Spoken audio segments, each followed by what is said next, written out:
Assalamualaikum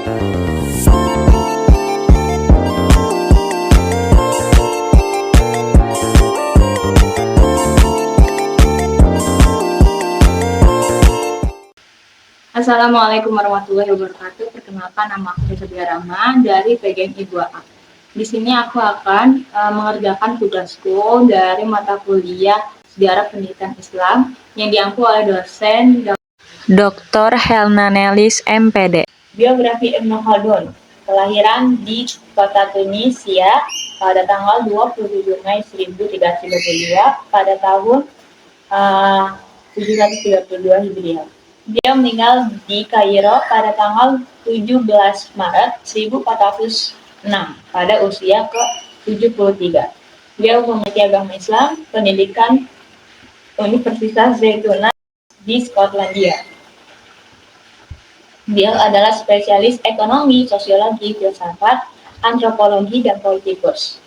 Pekerjaan beliau adalah antropologi, ekonomi, filsuf, politikus, penulis sosiologi, hakim atau biografi, sejarawan, dan penyair. Selanjutnya riwayat hidup Abdurrahman bin Muhammad bin Abdurrahman bin Ibnu Khaldun, dikenal sebagai Ibnu Khaldun, yang lahir di Tunisia pada tahun 1332 Masehi, tahun 732 Hijriah, berasal dari keluarga industrial kelas atas, keturunan Arab. Seluruh keluarga tersebut memiliki hubungan kekerabatan dengan Wa'il ibn Hujr, seorang teman Nabi Muhammad. Keluarga Ibnu Khaldun memiliki banyak kantor di Andalusia, Spanyol, kemudian berimigrasi ke Tunisia. Kenapa mereka berimigrasi ke Tunisia? Karena setelah jatuhnya Sevilla ke rekor Kuta pada tahun 1248 di bawah pemerintahan dinasti Akyun, beberapa keluarganya memegang jabatan politik. Namun ayah dan kakek Ibnu Khaldun menarik diri dari kehidupan politik.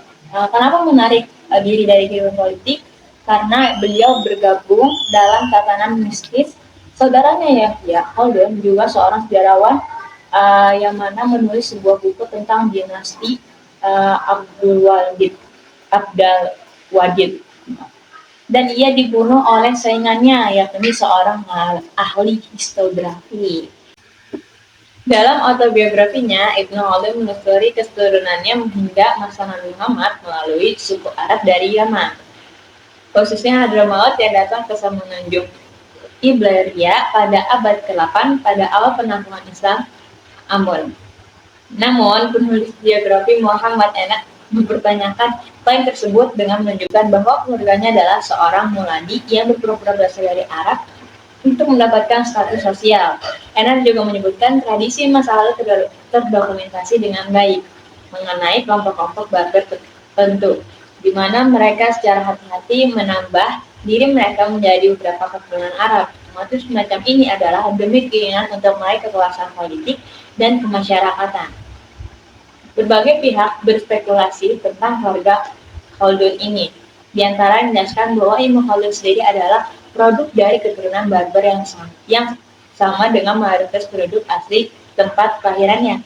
Sarjana Islam Muhammad Khaldun berpendapat bahwa identitas palsu atau Barbar akan berlaku, namun pada saat nenek moyang Ibnu Khaldun meninggalkan Andalusia dan pindah ke Tunisia, mereka tidak mengubah klaim mereka terhadap keturunan Arab. Bahkan di saat Barbar berkuasa, pemerintahan Almoravids dan Almohadid dan Ibnu Khaldun tidak merebut kembali warisan baru mereka. Jadi, penelusuran Ibnu Khaldun dari silsilah dan nama keluarganya sendiri dianggap sebagai indikasi paling kuat dari keturunan Arab, Yaman. Baik, selanjutnya kita akan bahas tentang pemikiran pertama yang mana membahas kepemimpinan negara. Ibnu Khaldun menemukan bahwa satu negara maksimal dapat bertahan selama 120 tahun. Ia juga membagi masa berdirinya sebuah negara menjadi 3 periode. Pada periode pertama adalah periode perkembangan sebuah negara. Pada periode ini, umumnya negara dipimpin oleh pemimpin yang kuat, sabar, dan piawai. Dalam mengatasi persoalan negara, pada periode ini diperoleh kemampuan satu negara. Dan adapun periode yang kedua, pemimpin negara hanya mewarisi kekuasaan dari para pemimpin sebelumnya, karena pemimpin baru tidak merasakan kesusahan ataupun kesulitan dalam mendirikan sebuah negara.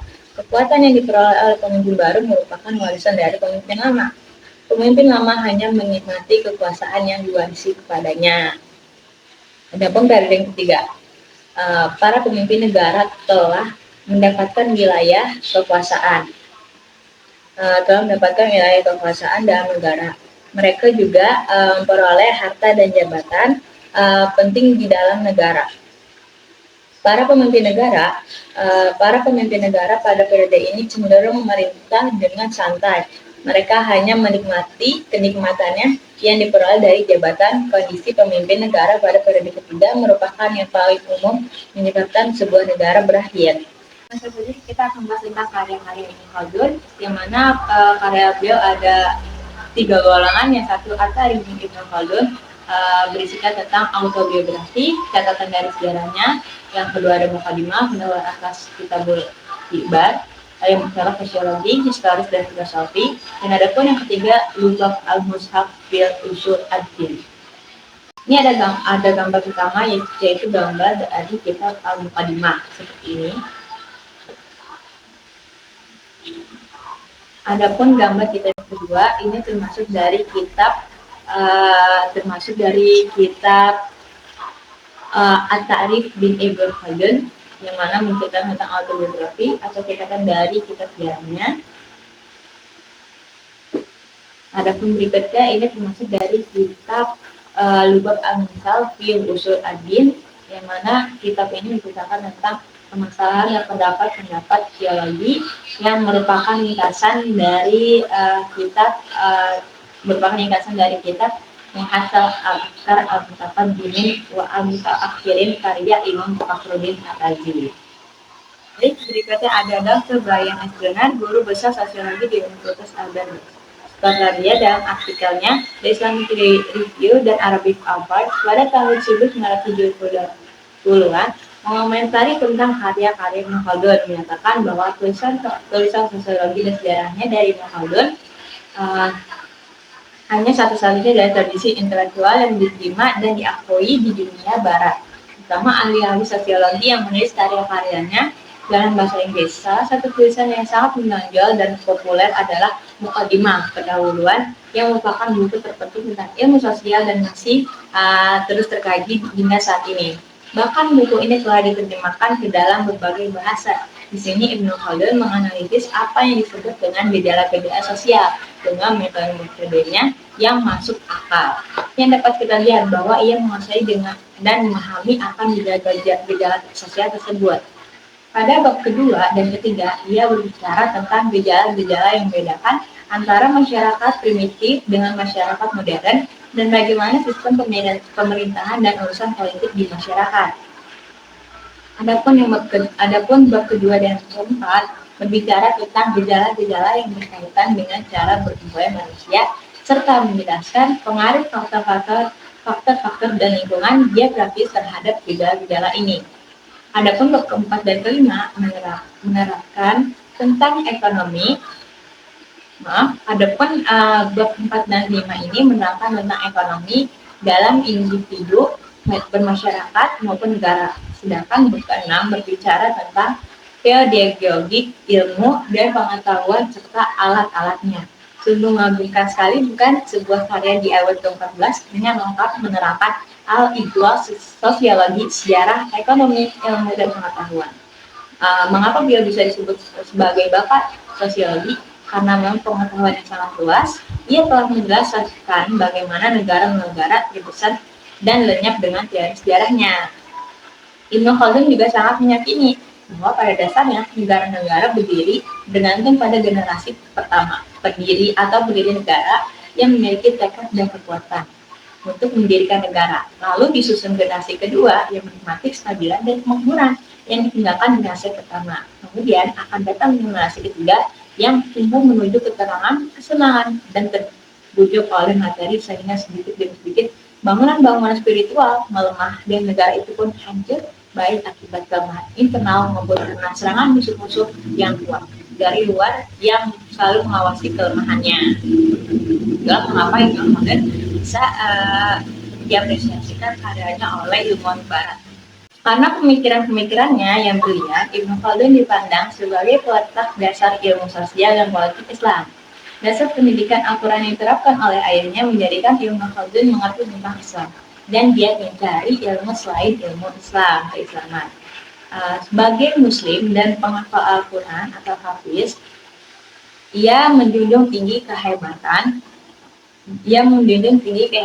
Al-Quran. Sebagaimana ia berkata, ketahuilah bahwa pendidikan Al-Quran termasuk syiar agama yang diterima oleh umat Islam di seluruh dunia Islam. Oleh karena itu, pendidikan Al-Quran dapat meresap ke dalam hati yang memperkuat iman dan mengajarkan Al-Quran mengajarkan Al-Quran pun patut diutamakan sebelum mengembangkan ilmu-ilmu yang lainnya. Itu yang dikatakan oleh Ibnu Khaldun tentang Al-Quran. Oke, yang terakhir kita akan membahas tentang peninggalan Ibnu Khaldun. Pertama kali menjadi perhatian dunia barat pada tahun 1697 ketika sebuah biografi tentangnya muncul di Bibliotheku Orientala Bethlehem de Helbrot de Malanville. Ibnu Khaldun mulai mendapatkan perhatian lebih pada tahun 1806 ketika Sylvestre de Krostemati Arab memasukkan biografinya bersama dengan sejumlah bagian mukadimah sebagai prolegom pada tahun 1816. Desa itu kemudian menerbitkan sebuah biografi dengan deskripsi yang lebih rinci tentang prolegomena, rincian lebih lanjut tentang, dan sebagian terjemah prolegomena muncul selama bertahun-tahun sampai edisi bahasa Arab yang lengkap diterbitkan pada tahun 1858. Sejak saat itu, karya Ibnu Khaldun telah dipelajari secara luas di dunia barat dengan minat khusus. Ada pun beberapa tanggapan dan penghargaan yang diberikan dari ilmuwan kepada Ibnu Khaldun sebagai berikut. Yang ke-1, sejarawan Inggris Arnold D. Tennyson menyebut Mukadimah sebagai sebuah filosofi sejarah yang tidak diragukan lagi, merupakan karya terbesar dari jenisnya yang pernah diciptakan oleh pikiran manapun, kapanpun, atau dimanapun. Yang kedua, filsuf Inggris Robert Greene menulis hal berikut tentang Ibnu Khaldun. Sebagai seorang ahli teori sejarah, dia sama sekali tidak setara dalam usia atau negara manapun sampai Pico muncul lebih dari 300 tahun kemudian. Plato, Aristoteles, dan Augustinus bukanlah teman sebayanya, dan semua yang lain tidak layak untuk disebutkan namanya bersamanya. Saking kerennya ya beliau. Yang ketiga, Abdurrahman Al-Khassasi menulis tidak ada sejarawan Arab Maghrib, terutama orang-orang berbarbar dapat melakukan semua tanpa kontribusi historinya. Yang keempat, ahli antropologi filsuf Inggris Ernest Galen mempertimbangkan definisi pertimbangan oleh Ibnu Khaldun sebagai sebuah institusi yang mencegah ketidakadilan sebagai yang terbaik dalam sejarah teori politik. Yang kelima, Egon Arrowan yang menciptakan konsep sosiomi dipengaruhi oleh gagasan Ibnu Khaldun tentang evolusi masyarakat. Yang keenam, Arthur Laffer yang menamai karyanya Laffer mencatat bahwa antara lain beberapa gagasan Ibnu Khaldun menginspirasinya. Yang ketujuh, pada tahun 2004, Khusus Komunitas Tunisia meluncurkan penghargaan Ibnu Khaldun yang pertama sebagai seorang berprestasi pendidikan tinggi berpendidikan Tunisia atau Amerika yang karyanya mencerminkan gagasan Ibnu Khaldun tentang kekerabatan dan solidaritas. Adapun pada tahun 2004, Pusat Komunitas Tunisia meluncurkan penghargaan Ibnu Khaldun yang pertama sebagai seorang berprestasi pendidikan tinggi atau berpendidikan Tunisia atau Amerika yang karyanya mencerminkan gagasan Ibnu Khaldun tentang kekerabatan dan solidaritas. Penghargaan ini dinamai Ibnu Khaldun karena dia diakui secara universitas sebagai bapak sosiologi dan juga untuk konvergensi gagasan dengan tujuan dan program organisasi. Yang ke-8, pada tahun 2006, Atlas Economic Research Foundation meluncurkan sebuah konten esai tahunan untuk siswa yang diberi nama dalam penghormatan Ibnu Khaldun. Tema kontes ini adalah bagaimana individu think tank universitas pengusaha dapat mempengaruhi kebijakan pemerintahan untuk memungkinkan pasar bebas berkembang dan memperbaiki kehidupan warganya berdasarkan ajaran dan tradisi Islam. Adapun yang terakhir, pada tahun 2006, Spanyol memperingati ulang tahun ke-600 kematian Ibnu Khaldun. Ibnu Khaldun juga termasuk salah satu ilmuwan Muslim yang merupakan tokoh penting dalam peradaban Islam dari abad ke-14. Beliau juga disebut sebagai bapak sosiologi, peletak dasar filsafat sejarah, perintis ilmu ekonomi hingga penggagas teori politik yang dilihat. Mungkin sampai sini saja penjelasan dari saya. Kurang lebihnya mohon maaf. Wabillahi taufiq wal hidayah. Wassalamualaikum warahmatullahi wabarakatuh. Dadah semuanya.